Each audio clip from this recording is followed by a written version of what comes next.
J'aurais pu consacrer un épisode de 3 mots pour au sujet de It Follows, tant ce film m'a procuré une claque visuelle et émotionnelle lors de mon premier visionnage. Le fait est que malgré ses qualités, le scénario ainsi que la mise en scène, parfois un peu longue, ne permettent pas d'en faire un résumé de 5 minutes ou plus, mais j'y reviendrai après vous avoir spoilé l'intrigue du film comme un gros bâtard que je suis. Le film démarre sur une jeune fille apeurée qui semble fuir quelque chose que l'on ne voit pas à l'écran, comme si elle était pourchassée par le fantôme de Jean-Luc Lahaye, avant que l'on ne la retrouve mutilée sur une plage. On fait donc la connaissance de Jay, une ado qui fait trempette en pensant à son rencard du soir avec un gars qui semble voir une personne invisible au ciné. Le mec panique, se barre de la salle avec Jay et du coup lui propose le pire rencard possible. Mais Jay, elle a envie de se faire monter les os en neige, donc elle lui accorde un second rendez-vous durant lequel ils font la brouette javanaise dans la bagnole du gars qui décidément est un putain de romantique. Suite à cela, il l'endort de force et la ligote sur une chaise roulante afin de lui faire la révélation suivante. Maintenant qu'ils ont couché ensemble, une entité invisible aux yeux de tous va sans cesse la poursuivre afin de la tuer et la seule façon que Jay a de se débarrasser de cette malédiction,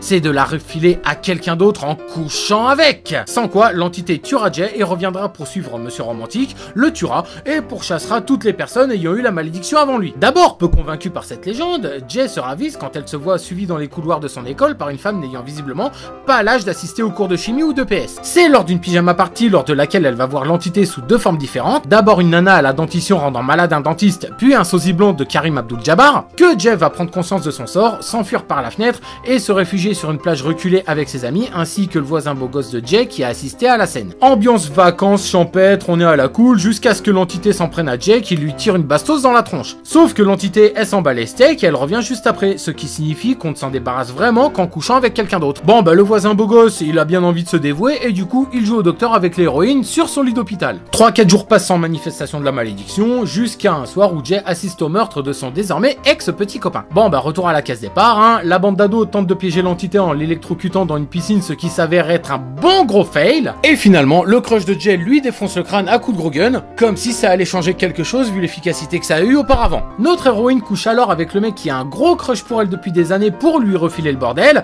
Ah ça c'est une nana comme on les aime, elle a des emmerdes, elle va te les refiler. Son crush qui va aussitôt voir les prostituées pour à son tour refiler la malédiction, mais putain la morale de merde de ce film quoi. Plan final sur les deux amoureux qui se baladent tranquillement, avec une silhouette qui les suit au loin et... fin. Donc, It Follows n'est pas génial par rapport à son scénario qui au passage est assez incohérent. Je veux dire, la malédiction, elle remonte jusqu'à quelle personne comme ça ?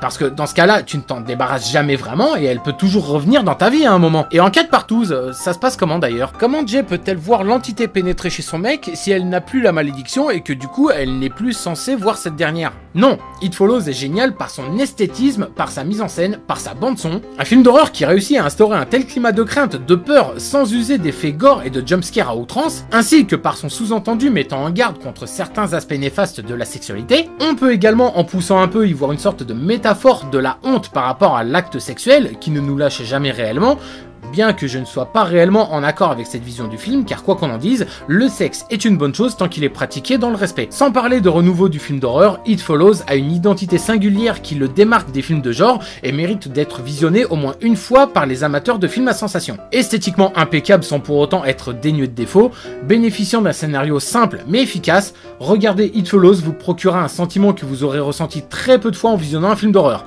D'ailleurs, peut-on vraiment parler d'horreur ici, hein ? Ou plutôt peut-être de suspense. La question est ouverte, répondez-y dans les commentaires et sur ce, on se retrouve bientôt pour un nouveau 3 minutes pour. Ciao.